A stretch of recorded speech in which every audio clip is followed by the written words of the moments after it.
انطلقت إشغال هذه الندوة القانونية الدولية حول الصحراء الغربية صبيحة اليوم في بروكسل، وهي ندوة منظمة من طرف التنسيقية الأوروبية للتضامن مع الشعب الصحراوي، وهدفها الرئيسي هو التأكيد على أهمية الاحتكام إلى مقتضيات القانون والشرعية الدولية، واعتبار ممارسة الشعب الصحراوي لحقه في تقرير المصير هو الركن الأساسي، حجر الزاوية فيما يتعلق بتسوية النزاع في الصحراء الغربية باعتباره نزاع تصفية استعمار.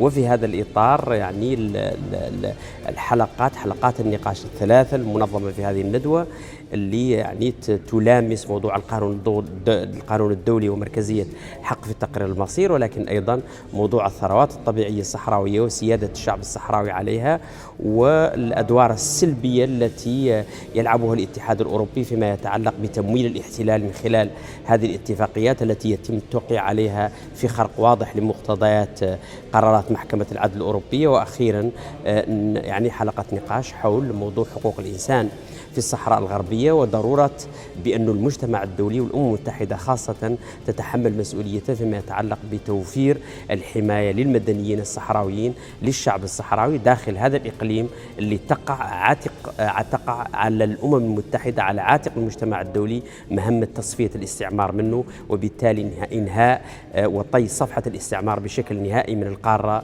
الإفريقية. Bonjour, nous voilà à Bruxelles dans la continuation de la grande conférence de Coco qui a eu lieu à Paris il y a quelques mois. Nous avons décidé d'organiser cette réunion pour réaffirmer le droit fondamental des peuples à leur autodétermination. Il est important de le dire aujourd'hui à un moment où, aux Nations Unies, on perd un peu ses marques et on commence à croire que l'autonomie pourrait être une solution pour un peuple qui, depuis 50 ans, se bat pour qu'on reconnaisse son droit à la décolonisation et son droit fondamental à disposer de ses ressources naturelles.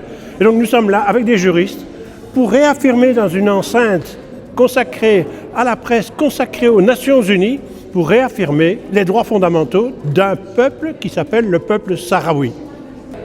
Le peuple espagnol et les différents gouvernements espagnols ont bien sûr été concernés par la question du Sahara occidental depuis l'abandon en 1975. Traditionnellement, la position des gouvernements espagnols a été assez ambiguë. D'une part, ils reconnaissent les responsabilités politiques, mais d'autres, il n'y a pas d'engagement réel. La population espagnole est très concernée par la question du Sahara occidental et c'est un des grands mouvements sociaux que nous trouvons dans le pays. C'est un mouvement de solidarité. À l'année 2022, le gouvernement espagnol a fait des déclarations en considérant que la proposition marocaine d'autonomie était la plus faisable et la plus réaliste. Ça a provoqué une grande réaction populaire et aussi des partis politiques au Parlement, en rappelant que l'Espagne a des responsabilités historiques avec le peuple sahraoui qu'elle doit tenir en compte. Il y a plus de 30 ans que je travaille sur le sujet du Sahara occidental. Je suis en quelle forme partie des groupes de juristes qui travaillent avec les Fonds Polisario. Alors je viens pour parler de la proposition du Maroc de l'autonomie pour le Sahara, qui n'est pas une solution, qui est une violation du droit international.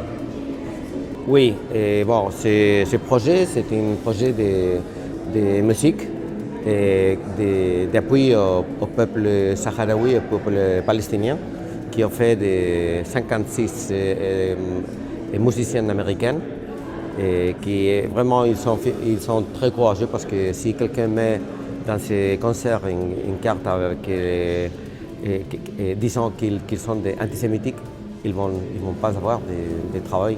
Mais je pense que c'est une manière d'arriver à la leçon des gens avec la musique, pour rappeler ce qui sont en train de souffrir les Palestiniens et les Sahraouis.